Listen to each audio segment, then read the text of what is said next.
चलिए एक हिंदी गाना आपको सुनाते हैं।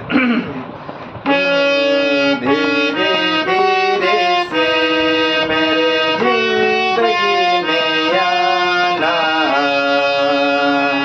धीरे धीरे से मेरे दिल को चुराना,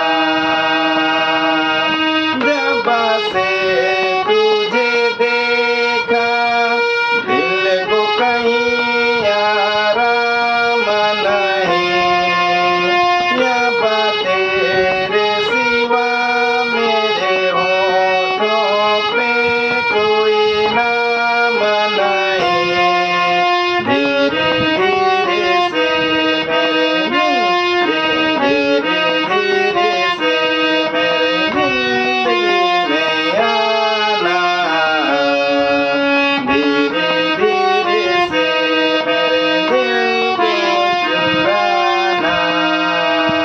तो चलिए दोस्तों, वीडियो अगर अच्छा लगे तो लाइक सब्सक्राइब जरूर कीजिएगा, आगे शेयर कीजिएगा और अपना भाई सिंगर दिनेश राणा का जरूर से जरूर सपोर्ट कीजिएगा और मेरा चैनल को आगे बढ़ाने में आप जरूर मेहनत कीजिएगा।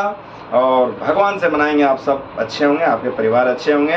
और किसी को भी अगर हारमोनियम लेने का ज़रूरत हो तो एक बार जरूर संपर्क कीजिएगा। मैं इस वीडियो के ऊपर नंबर अपना डाल दूंगा और बढ़िया से बढ़िया बाजा सस्ता में भी दिलवा सकता हूं मैं आपको। जो बाजा बाहर 22,000 का होगा वो बाजा मैं आपको 15 से 16,000 में डायरेक्ट कलकत्ता से मंगवा के दूंगा।